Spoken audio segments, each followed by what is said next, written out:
Welcome to Talk at the Table with God.food.wine. It's like walking into your friend's place, cozy, uplifting, and inviting. As you enter, your friend greets you with a smile, making you feel instantly at home. You have arrived. It's beautiful having you here. My name is Amy. I am your host and so grateful to be with you today around the table of God.food.wine. So pour yourself a glass of wine. We have non-alcoholic wine too. Get cozy and treat yourself to some well-deserved you time as we relax and share inspired conversation, food, and wine. Welcome to the table of God.food.wine. Have y'all met Sarah yet? If you haven't, join us at the God.food.wine table because meeting Sarah is good for your soul. Her outlook on life, witty humor, and the way she stewards people's hearts shines light onto everyone she meets. She's a beautiful mother of 4, amazing wife, daughter, and loving friend, a woman of beauty and strength. And to know her is to love her. And I am very blessed to know her. Aw, Amy. Please join me in welcoming my dear friend, Sarah. Hi, Sarah. Thank you. I feel very bashful after. I think that's a perfect bashful. If you could see me now, I'm probably bright red. I don't like to be, but I appreciate it. It's very sweet. Thank you. Well, it's true. And when I was talking to the Lord about you, those were my heart words to him about how he created you and who you are. And you are a genuine character and a genuine character. Cheers. Cheers to that. I like that word. Thanks for being with me today around the table of God.food.wine. This is so fun. This is the origin of our friendship. Around a table is the first time I met you, sitting around a table of food and wine. And I really loved your freedom I felt like you had with God, where I came just kind of probably broken in female Christian friendships, right? It never felt very safe. And you were just, that whole group of girls was a bright light to me. And very thankful for you. Oh, I love you, friend. I remember that very night, actually, that I met you was around my table at my apartment in Santa Rosa. Yeah. And I just remember I was sitting to the right of you. I remember exactly where I was. And I was so struck by the love that I felt around you. I just felt this love, and I had never met you. And it was just, I felt Jesus's love surrounding you. It was, I think I kept going on and on about it probably that night. It was just I don't know, it was something I'd never experienced before. Yeah. And I was really I remember by that. feeling very loved and accepted. I remember just the fact that we had wine there. Yeah. For a while, like anything spiritual for me had to be very like solemn, there was no fun allowed. You had to be holy, and so Grape fact juice. that we were praying and having wine and laughing, and it was just so fun. I had fun, and I was like, oh, I can have fun with God in relationships. Was huge for me. It was pivotal in my life, really, like a new direction that I felt more freedom in.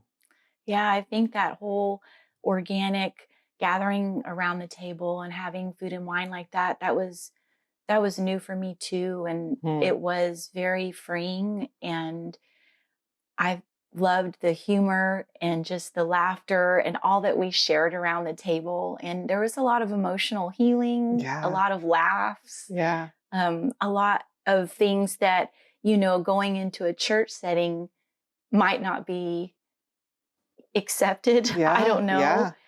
But I thought this is so exhilarating and refreshing to I be able to talk this way. I'm good at putting on a face in a Christian in church or environment. Like, oh, this is who I'm supposed to present myself as. This is what they want me to be, or is what I think.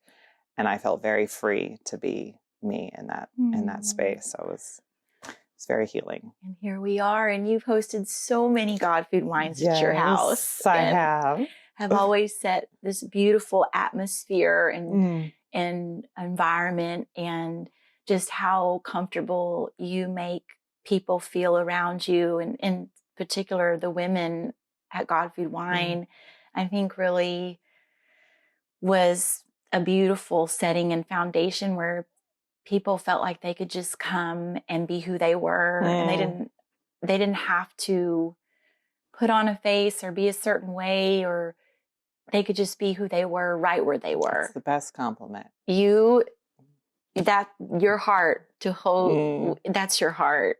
It's just like, wow. If that's what I do with my life, is just make people feel at home, I feel like I've lived a successful life. Yeah. That cheers again to that. Cheers. As we're sipping on a very beautiful wine in the middle of a Tuesday afternoon. Hallelujah. And we're later going to be going to work, or going to not, or going to go do other things. But guess what? We will feel great because we are enjoying a non-alcoholic wine that is actually called Cali. And I bought it yesterday at the Poem Cider Shop. And I love trying new non-alcoholic beverages with Sarah, because it's something I know that we have shared and talked about a little bit, just the health benefits of, eliminating the alcohol. Just less alcohol. I feel like there's always an excuse to drink. And like every once in a while I still do. Sure. But it was like every day. There was like, same. Time to drink today. There's something going on. And it was, Same. Like, but having clockwork. This in a pretty glass, and there's still bubbles, and it feels special. Like, this is a golden sparkling wine. So it's like champagne's sister. And it's nice. It's dry. It has like a nice hint of citrus. They say jasmine. Okay. I get that on the nose. It smells like a jasmine flower. What about honey? Yeah. You just saying that because you're the wine expert. No, actually, it's proven that if someone suggests a smell, it's not, maybe my brain has smelled honey, but it hasn't quite been able to verbalize it yet. So that when you say honey, my brain goes, yes, that's it. That's what I'm smelling. Melon and honey. That's why it's so fun to enjoy wines together, because you kind of get to bring out your senses. This is lovely. Yeah. I wouldn't think that there was not alcohol in this. I know. It's good. And so we're having that with some popcorn with nutritional yeast by Bjorn Popcorn and truffle almonds, olives, some Mediterranean wraps, goat cheese by Cypress Grove, and some crackers to go with it, and wonderful friendship and company today. Here. So you and I recently, well, maybe not as recently now, but we had fairly recently lunch at Tips Roadside, which Rest in peace is now closed. So sad. So sad about that. And we were talking about a topic, emotions, about emotions. And specifically, we were talking about the emotion of shame and just the different ways that it creeps into our lives in all different areas of our life. And I hadn't thought much about shame until you expressed it that day, and kind of the revelations you were having about that emotion, the revelations you were having around that emotion, shame. So it got me to thinking about that and how I have never identified it as shame. Certain emotions, certain triggers, certain events that have happened in my life, I can look back now and go, wow, that was exactly that. The root there was shame. Yeah. And then I could start to dive deeper as to why I felt that. So thank you for bringing that up. It's a nonstop conversation in our home. We read this book, Connection Codes, and went to a workshop and listened to this podcast. And so we kind of live and breathe this kind of new language or tools that it's kind of given us. So it's just shown me, I've grown up really being proud that, air quotes, nothing really bothers me. Sarah's fine. Everything's fine. And if everyone around me is fine, then I'm fine. Like, I don't want any conflict around me. I want everything. So I just have always pushed my emotions aside, or even thought I didn't even feel any of these emotions. I've never actually been aware of them. But yeah, with doing this whole program thing, yeah, there's a lot going on in there. And shame's a big one for me. Fear is a big one. Yeah, they talk about like there's 7 core emotions, like fear, shame, guilt, sad, hurt, lonely, and joy. And those all happen to us every day, like, which is wild, and we don't even know it. And actually hiding from them, or not even processing them, or what I did, ignore them, push them away, say they're not even valuable, like, what's the point of actually feeling shame or feeling fear? Because God tells us, we interpret that don't feel fear. Right. But he actually gave us the ability to feel fear for certain reasons. So, and actually when you share with your partner, your family, your friends, what's actually going on with you, it actually connects you with them instead of pushing them away. So, so I was telling you, Amy, before we even recorded, about Thanksgiving. The day after Thanksgiving, I hosted my family over we went to go get our Christmas tree, and I said I was going to make everyone breakfast, or my husband and I were going to make everyone breakfast. And it's like 10 minutes before people are supposed to be there. Nothing is done. The coffee maker is not working. It's actually overflowing. And disaster. I was starting to freak out. And Zevin's like, my husband is in the bedroom, just kind of moseying around, getting ready. And I'm in there and I'm just starting to steam, just like in my head. He doesn't care about me. That's kind of the message I'm telling myself. He doesn't care about me. And I'm alone in this.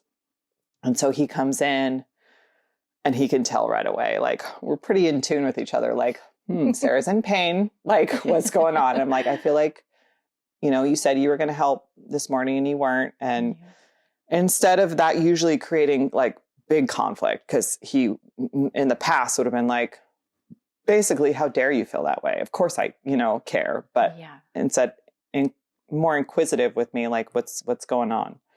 And, it was, I have a huge fear of disappointing people, but really if they show up and Sarah's doesn't have her shit together, really, like, surprise, surprise. But really underneath that is probably shame too, that I'm not good enough just as I am, that I have to be this perfect, person for everyone. And instead he's able to hear me out like that, and kind of like, I get that, for him, that's usually our response. Like, I get that. Like, what do you need? And I'm like, I just need help, No. like, he wouldn't say like, why would you feel that way? Like, sure. Of course I don't want to feel this way. Like, let me try to turn it off, but it's how I feel. And it just connects you with each other and really nips any sort of blowout that we've had in the past. Wow, because you're meeting in the middle to cater to one another's needs that day. Yeah. And, when you mentioned about not wanting to disappoint people, as you were talking, I was thinking about that in my own life.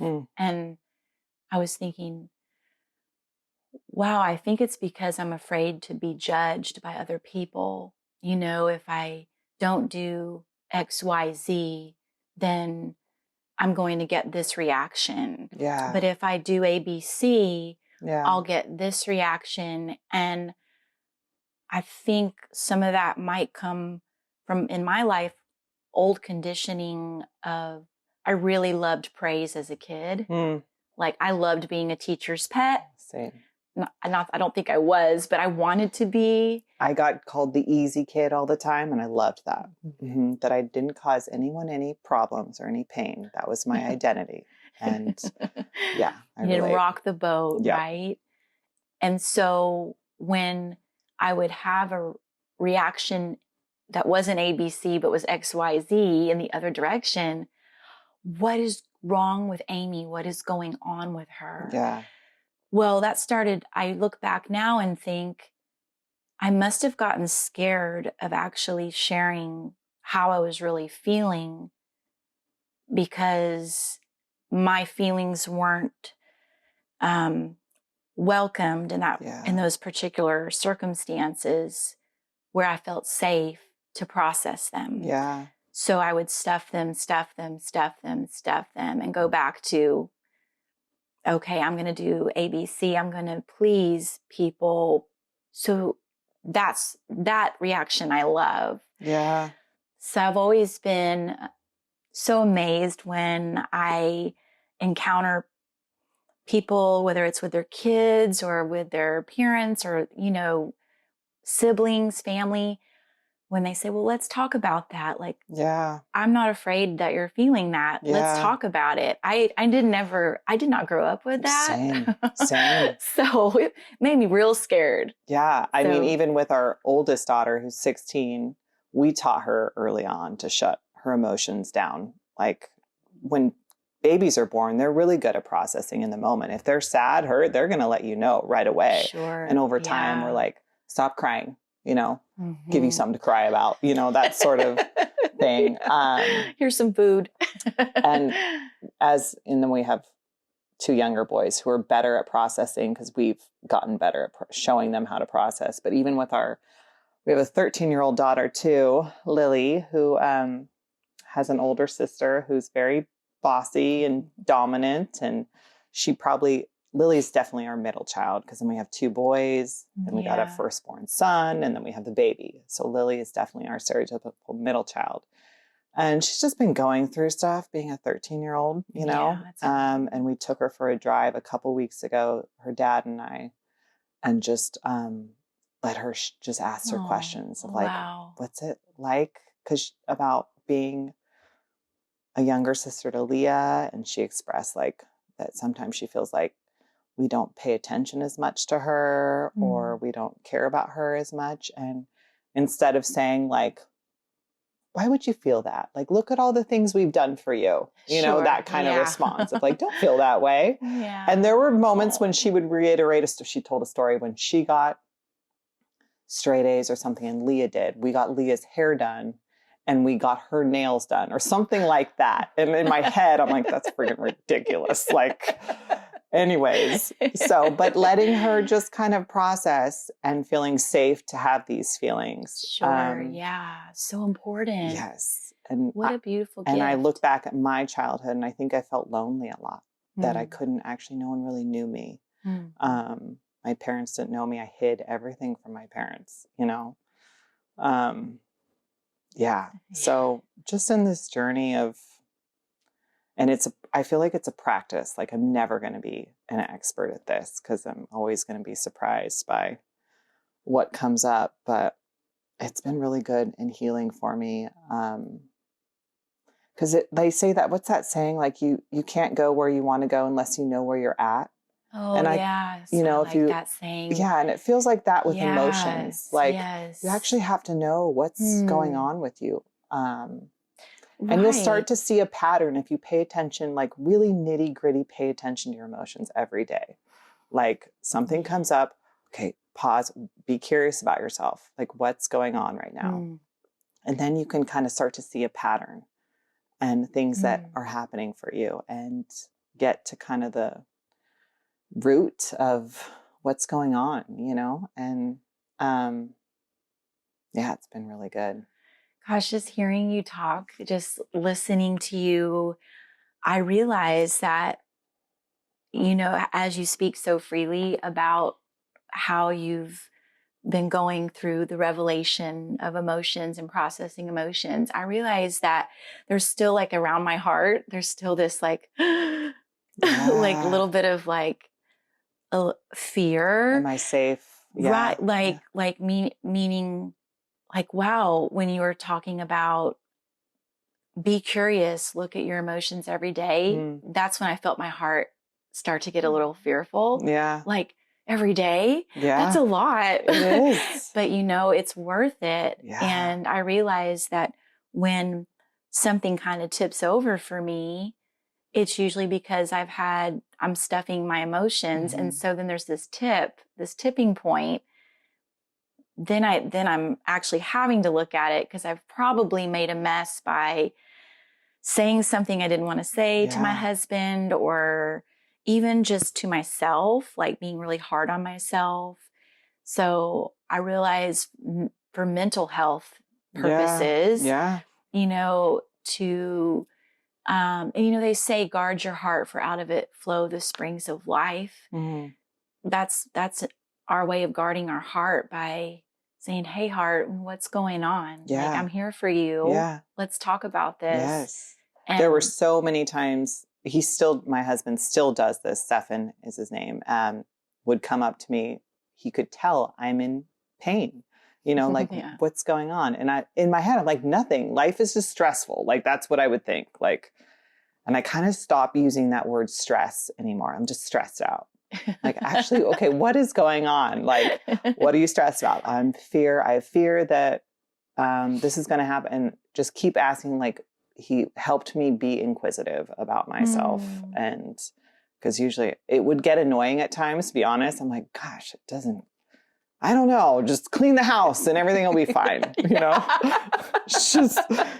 But I definitely needed a lot of prodding to get where I am. And even in the first couple months when we were doing this, we got into some heated fights. Really? And I was like, we just opened Pandora's box. I feel like our relationship was fine as it was before, but we were like, when you can say everything that you're feeling, it takes practice, I feel like, for the other person not to get defensive. Sure. Because if he says to me, I'm hurt when you, I don't know, said blah, blah, blah. In my head, I get like, same thing of like, I'm afraid of disappointing people. I get hit with shame. Like, I'm not good enough for you. Everything I do isn't good enough and you're still mad at me.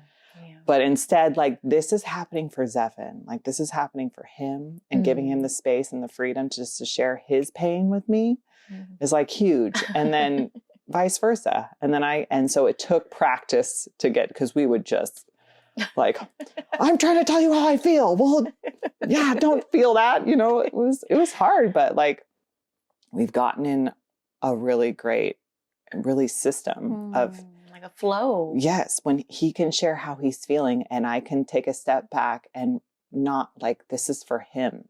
Like, my job is not to keep him from feeling pain. Like, he's going to feel pain just because life is painful, Yeah. And same for me, is like, it's okay that I'm hurt that he said something or did something.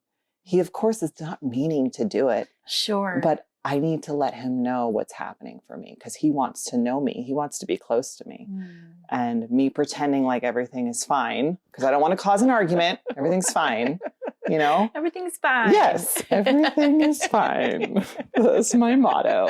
But it's not fine. You take one thing and all hell breaks loose. And really, the mothers are I don't know, they rule the atmosphere. Like, whatever mood I am in, the whole house is under that sort of spell that I create. So, the mama essence. Yes. I feel like even our 16-year-old feels more comfortable to actually hang out with us more, because she feels safer to kind of. That is so beautiful. Yeah. Creating a safe space for everybody to feel listened to and not necessarily have to fix it, right? Yeah. Where it's like, I just need to talk about this. This is how I'm feeling. Yeah. I know my husband was trying to share something with me the other night, and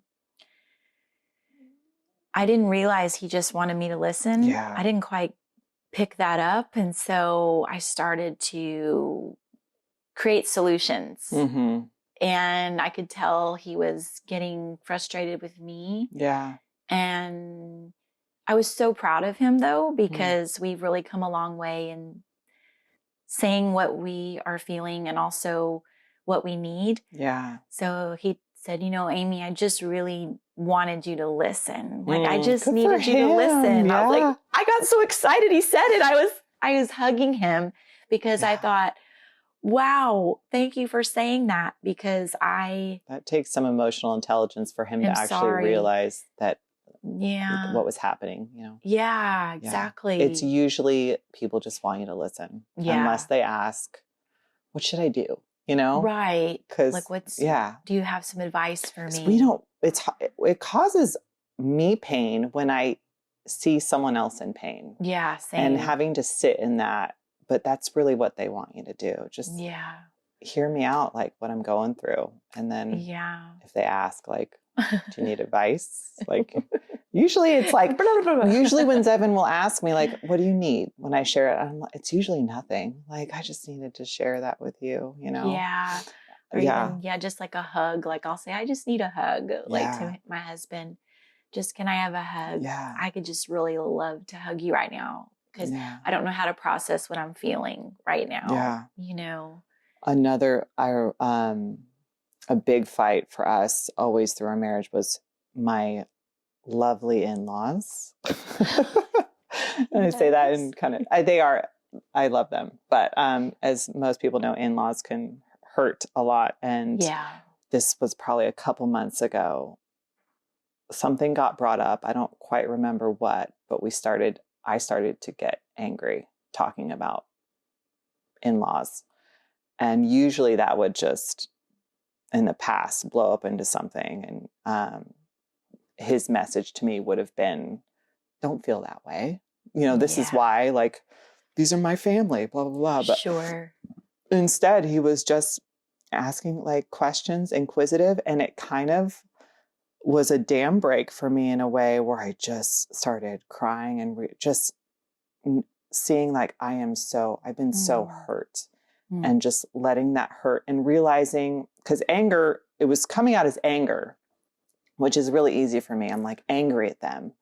But I was able to, as he gave me space just to feel my emotions, it really, the hurt just came out. And that was so healing for me. And I was able to kind of let it start flowing again. Wow. Like, we start to get dammed up with if we don't let these emotions come out. And, had he not given me that space to feel those feelings, it just gave me a lot of freedom in my relationship with them. And,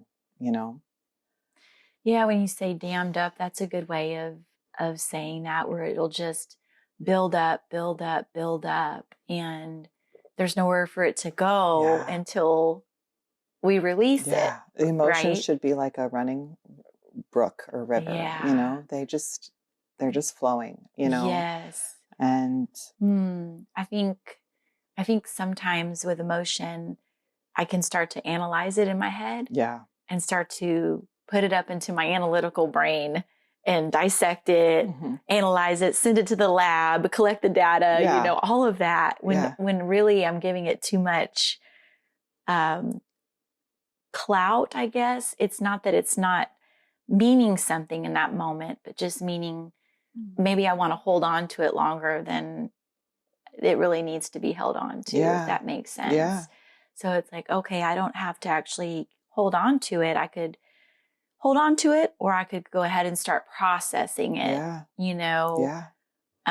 whereas it's more like a replay in my brain about why I'm feeling that way versus actually tackling, why it's there in the first place. Yeah, they're just messages. They're messages, right? They're just letting you know. And with my kids, especially, in the past, I had this moment when I would go into Leah's room. She's 16. And I was probably berating her about something. And I felt like this moment of like, oh my gosh, I'm my mom and she's me. And I felt like there was this divide between us that I remember feeling as a teenage daughter of like, I don't know who my mom is. and I can't really connect with her. Yeah. She's not a safe person. Times. You know, I got to hide from her. Yeah. And feeling that with my daughter and kind of freaking out about like, I feel disconnected from her and I don't know how to connect with her. And this has really helped me as I've gone on this curiosity journey of my emotions. Is I'm realizing like how much my relationship with her, all my kids, is like there's so much fear that something bad's going to happen, fear that they're going to mess up, they're going to do something that's going to cause me pain. Yeah. And then there's tons of shame of like, you know, when she trots around in her crop tops, you know, it's just like very popular today. Yes, I mean, it is what it is. Like I let her dress however she wants to, but there's definitely a shame experience for me of like, okay, back up. I felt growing up a lot of shame from my mom that I wasn't like a good youth group girl. I felt like she always wanted the good youth group girl. And I feel the same way about Leah, which is wild of like, why can't you be just the good youth group girl? Because I don't want to feel fear. Like if you're the good youth group girl, you're just going, you're praying at night. You're just perfect. So I don't have to feel fear and shame because you're good. But because she's like, she's her mama's daughter. She likes to have a good time. I love it. So, I love it. Yeah. And it was keeping that fear and shame I was having with her was keeping me from actually expressing my joy for her. And that's really what I wanted to hear from my mom as a teenager. What she wants to hear from me is like, I'm so proud of you. Like, you're amazing just as you are, you know, like, yeah. And that makes them feel safe instead of like, I hid from my parents all the time. They didn't know me. They didn't know anything about me because they weren't safe. Because nothing was good. I felt like nothing was good enough for them. Like that was shame. I felt a ton of shame.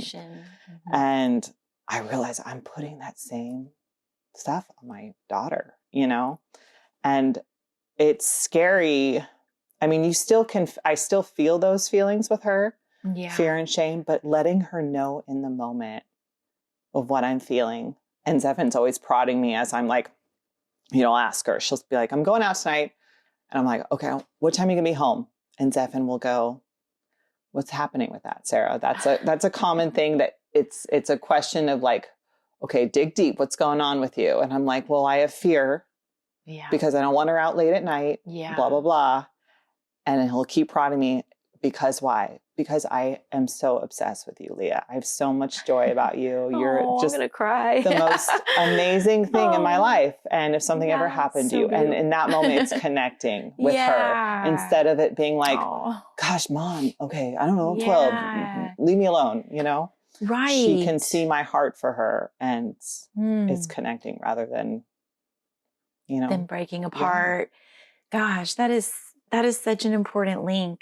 That is such a gem for every parent or every person, you know, in the world, to know that they can link that fear over to joy. Yeah. I'm just seeing, as you were talking, like a bridge, like a leap of faith, literally, to not be afraid to experience the joy on the other side of what's happening. Yeah.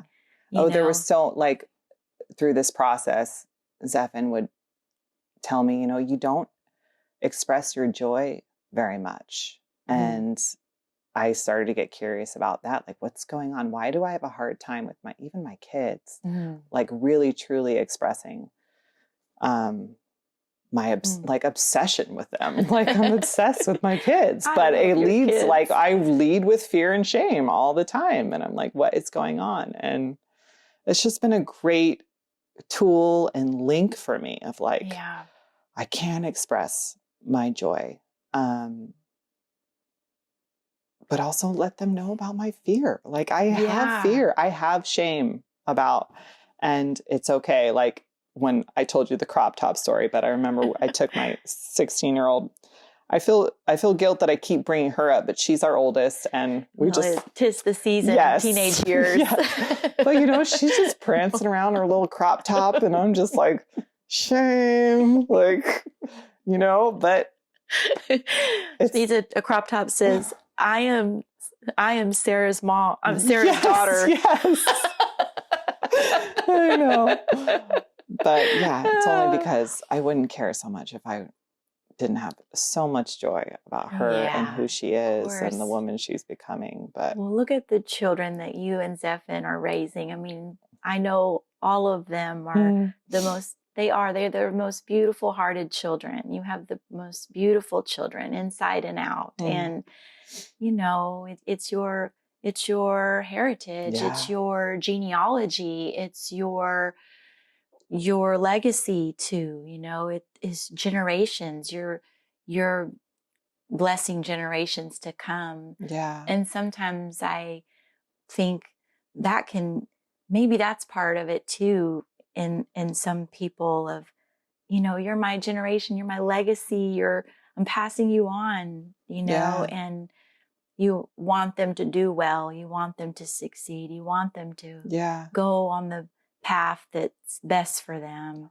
100%. You know, and I think about all the different paths. You could probably think about all the different paths that we took growing up, especially as a teenager. I look back and think, oh my gosh, I just thank God every time I think about some of the things that I did and I chose, and think, oh my gosh, thank you so much. Thank you so much for protecting me. Yeah. Thank you so much that you always were watching me, because, I mean, my parents didn't know the things I was doing either. You know, it was growing up, especially in the South, the whole like talking to your parents about everything and emotions and all that didn't exist. It was like not in my family anyway. Yeah. I had a great mom. I have a great mom. My dad was going through some things. Yeah. And in his own pain. In his own pain. Now I look back and I just love him with such an open heart, thinking what a wounded soul that he was.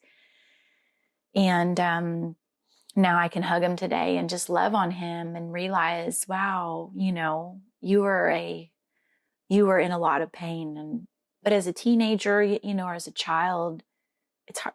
It's almost impossible to know that unless, you know, they share it. But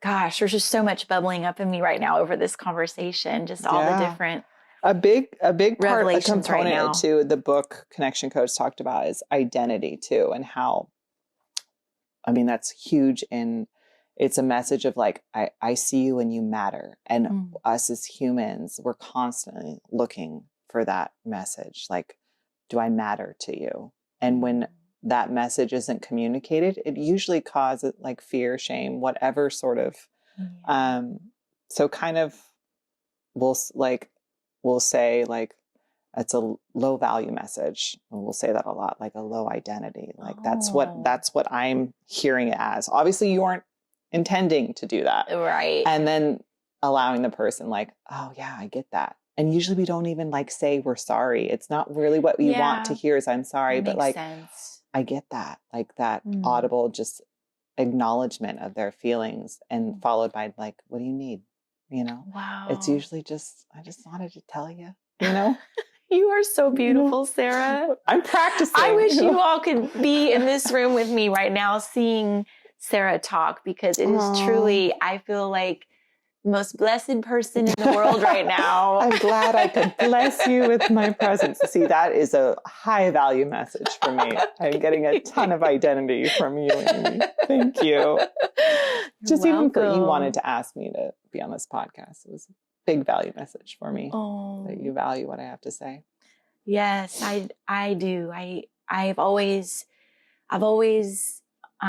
felt you have such a gift of wisdom, and you put, I called it witty humor in the introduction, that I love your outlook on life. I love how you can twist something that can be very serious at times into something that can evoke laughter at the same time. Like it's still valid, it's there, but then this laughter bubbles up, and it just I love that about you. We've been talking about we have a funny banter, my husband and I, that we joke like, I'm funnier than you. Like, and he allows me to say that sometimes. I'm okay, Sarah. I'm like, admit it. But I can use humor sometimes as kind of a shield for my emotions. I realize that there's even something there, like, I don't know. Anyways, that's digging real deep, but sometimes I hear myself like, Sarah, turn it off. Like, I'm always looking for humor in certain things sometimes where it's like, it's almost like it can be a defense mechanism. Sure. It's always, I get that. Like if I ever feel unsafe in a place or maybe not unsafe is the word, but I'm just not quite sure yet.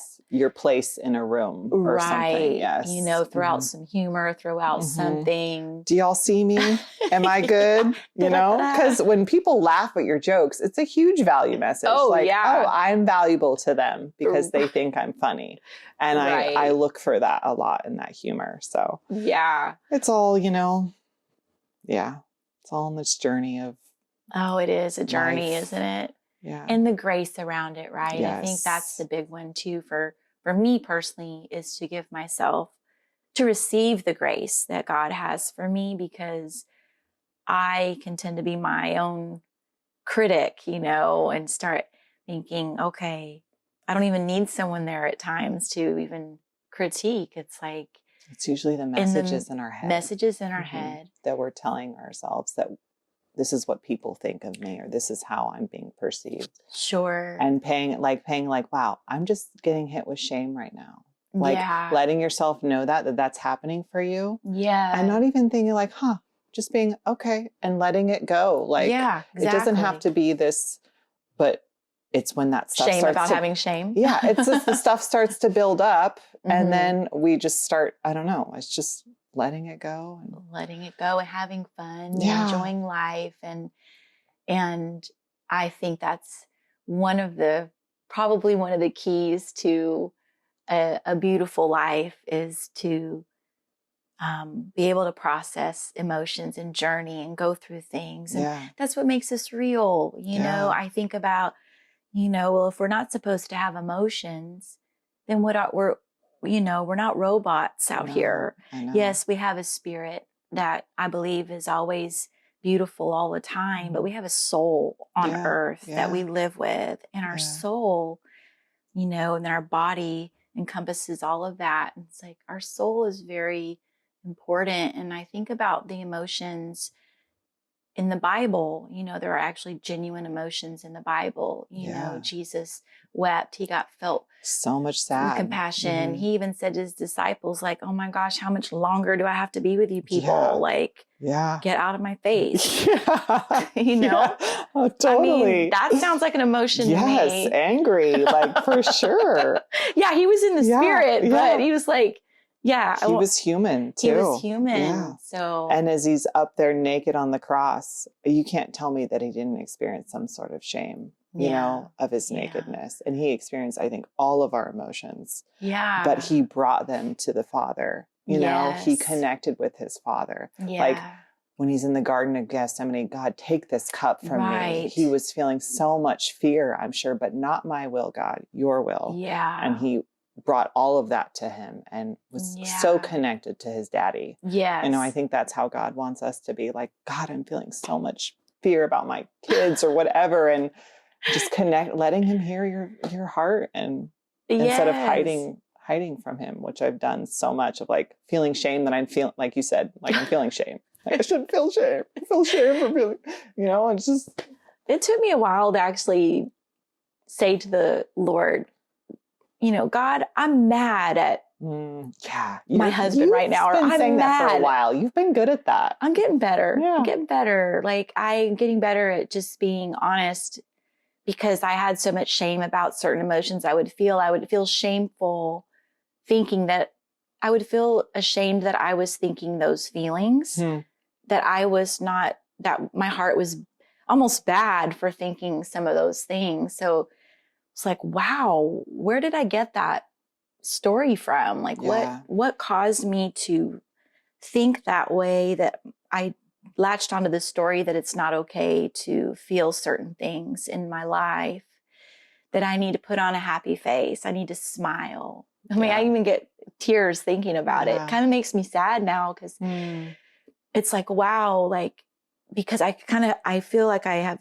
tears because my soul, that would give pain to my soul to actually put on the happy face. Yeah. To say everything was okay when my soul was like, no, I'm not okay. Yeah. Can you deal with this, please, and help? Like, can you acknowledge that? Yeah. Like, so I remember when we that is started, so freeing, to hear this message. When we started this process, the book has this core emotion wheel, and it's like a practice that you do. We don't do it anymore because you start to get better at understanding your emotions, but it was good for me because you have to go through, okay, I felt sad today, or the most recent time you felt sad, fear, shame, lonely, guilt, all of them.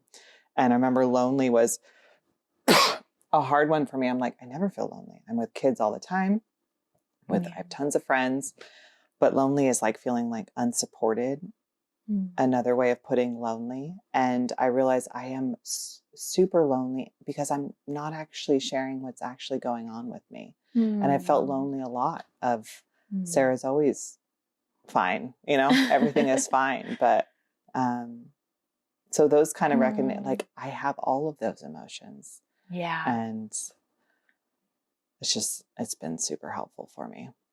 It's an understatement to say helpful. It's really been life-changing. I feel cheesy saying life-changing, but it has been life-changing. It is. Yeah. I see it. I was saying before we were even on the podcast, just the sparkle in your eyes, just the glow that you have.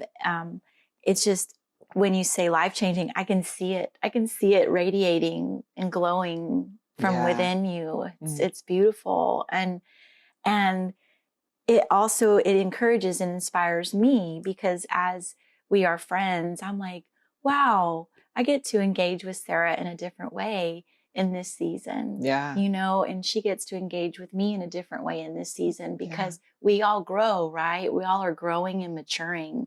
So how we knew one another 12 years ago, we were in a different season. Wow. Yeah. You know what I mean? Yeah. And then through all these seasons, I feel like, oh wow, I'm getting into a place where I want to be seen more, and I am not ashamed of certain ways that I feel, or which allows people to get to know me more, and getting to know you more. So I'm really excited to take this journey, because it's just neat to mature in a way. I call it mature in a way. It's kind of mature more like when something is growing, like a garden, the fruit matures, it ripens, is what I mean by that word. It's just, but it's beautiful. I feel a safety in relationships where I always liked the idea of living in a commune or in a big community of people, but at the same time terrified of that. I'm like, okay, I need my own house,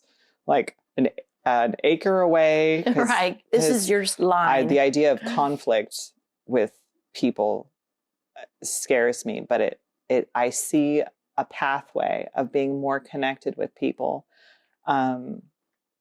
because I can allow, when it's all working, you can share your hurt with me if I've hurt you, and I can just listen and don't have to get defensive, because I don't know, it just seems I've seen it work so well with, even in our little ripple of our family and friends, these little dam breaks that have happened and just are leading to connection, instead of, like, conflict doesn't have to lead to disconnection. It can lead to connection. It's always so beautiful when it happens. Like, oh my God, it works. It works. It works. Is it true? Like, the more that you practice that when a conflict arises, it's like, okay, we're good, because I know we're going to get on the other side now. Like, you know what the end goal is. Yeah. So is it becoming we usually easier? know, I recognize if something is happening where I'm feeling maybe hurt, defensive. I don't know what it is, but I'll ask, sorry, I'm touching my mic. I'll ask Stefan, what's going on? Like, something's happening for you. Like, usually if I feel hurt in a conversation with my husband, I'll ask him, or vice versa. What's going on with you right now? Yeah. And like, okay, I'm feeling blah, blah, blah. Okay. Like, letting him, so it doesn't, you're going to share how you feel, whether you mean to or not. but the other person is going to interpret it if you don't tell them exactly what's happening for you. I might interpret Zephan, well, Zephan's in a bad mood. Wow, what an asshole, But if he actually tells me, I'm feeling like I'm lonely about blah, blah, I don't know, whatever it is, but it just is like, oh, okay. Like, and I don't have to be his savior in a sense to make sure he's not in pain all the time. I spent so much time trying to make sure Zephan's not in pain. My kids, no one can be in pain around me, because then I'll be in pain, because it's like, if I can't manage everyone's pain, and letting them have the freedom, just be in pain, around me is like huge. And I can be in pain too, but I have to tell them what's going on with me instead of just stewing, which I usually do. Vacuuming profusely. Like something about vacuuming. Yes, that used to be mine. I mean, I don't do it anymore. I used to, when I would get angry, every corner of every inch of the house was clean, obsessively clean. You should tell Phil. I'd clean out the fridge. If the house is really clean, be wary. Like, he's mad.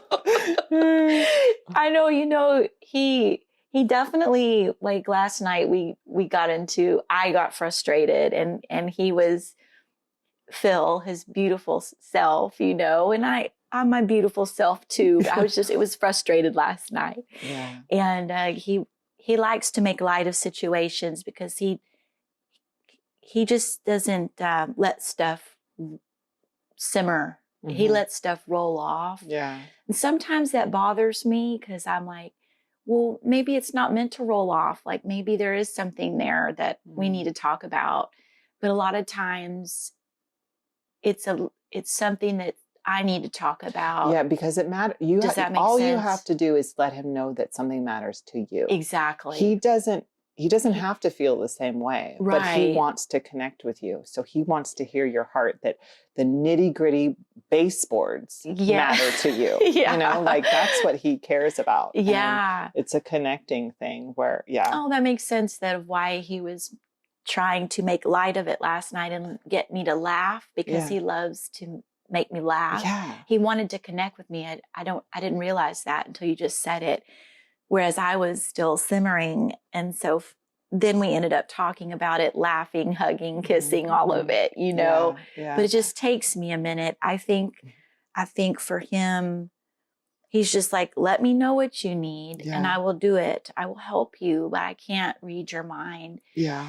So I'm growing in that area of actually saying, this is what I need, and saying it in a way that I feel worthy of saying it.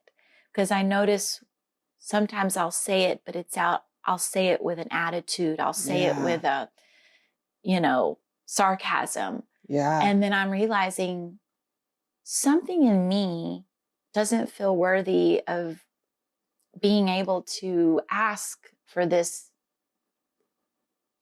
genuinely. Yeah. Yeah. And what is that? Why? Well, when I hear the word not worthy, that's the shame word. That's the shame again. It's like, I'm not, my emotions or my feelings don't really matter. Yes, is exactly what it is. And I'm like, would feel like I'm weighing people down. I don't want to be a burden to anyone.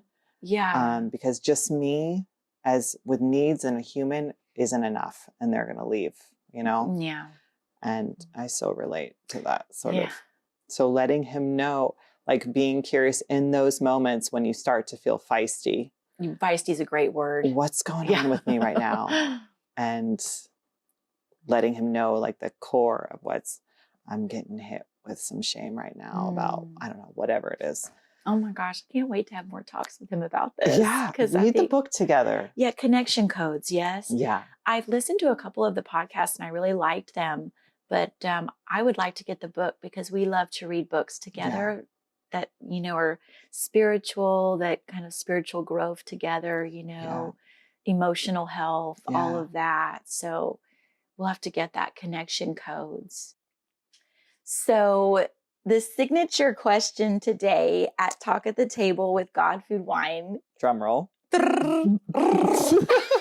I don't even try. Do you know, I think I tell people I can't roll my R's.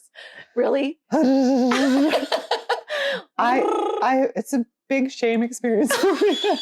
Okay, we will not make you roll your R's. No. Can't do it. I love it. Well, what is something that you can do uniquely? Like, can you move your ears or roll your tongue? I can burp. Yes, you are amazing at that. I have flexible joints. Yes.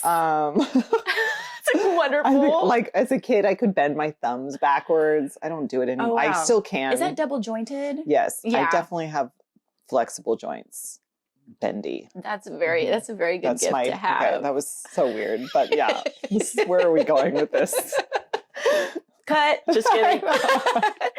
But the signature question for real this time is, how do you like to relax and unwind to have some you time? Like, when you have you time, what is something that, helps you to relax and unwind? Do you have like a certain routine, or is it different every time? There's two different ways I feel like I do. Either so if I have a day off, and lately Zephin has been giving me Thursdays off. Usually it's more like every other Thursday where I don't take kids to school, I don't cook, and I can go do what I want. And it's great. Oh, it's heavenly. So I have been thrifting a lot. I'll put on AirPods and listen to podcasts and just go thrift, or I usually want to be with friends. Like, I love connecting, because as a busy mom who's driving kids around, I miss my friends. And so I'll just want to just go hang out and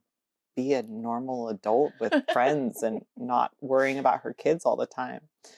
Or I'll just get in my bed. Lately, I've been watching Friends. I've actually never watched the show all the way through. I've watched pieces of episodes here and there, but I've never. So I've been actually enjoying. And even as a little girl, my bed is my favorite place to be. It's your cozy place? Yes, just the happy camper in my bed. I can see you all bundled up, just smiling. Yes, totally. Sometimes even a little too early. It'll be 6 in the afternoon. Zephin will come in am I a single parent tonight? I'm sorry. I love it. It's just, I would say those are my favorite things to do. That sounds lovely. I just think it's beautiful when pockets of you time can be had, even if it's just a few minutes here or there, or a few seconds even, or a whole block of time. It's so important. Yes. And I am personally loving sharing time with you here today. Thank you, Amy. And I'm so grateful. We get to do it again? Yes. See what happens, how our friendship grows, maybe. I don't know. Yes, I would definitely love that. I would love for us to be able to do this again. Okay. So, that would be a great topic, actually. How friendship seasons and how it grows. And I definitely know that I love you, friend, and I'm so grateful for you. And I feel like I just struck gold when the Lord introduced me to you. I mean, really, wow, Lord, I got to meet Sarah in this lifetime. Thanks, friend. So, cheers to you. Would you like prayer for anything? As women, we're here to support and encourage you in daily life. If you would like prayer for anything, send us a DM on Instagram. We believe in the heart of prayer, and we believe in miracles, so we will pray with faith-filled hearts for you. Did you know that in addition to women's gatherings, God Food Wine offers wine education and services for your next private food and wine event? Check out our services on the website, god.food.wine.com. We'd love to help you host your next event. And if you would like to come to our next women's gathering, if you are a woman who might want some support and encouragement, maybe you've moved to a new town in Sonoma County and you haven't met anyone yet, DM us on Instagram at god.food.wine. We would love to hang out with you at our next gathering. Until then, come hang out with us on Instagram, and our website is god.food.wine. god.food.wine.com. And remember this, you are invited and you are loved. All right, my friends, we'll talk soon. See you around the table of God, Food, Wine.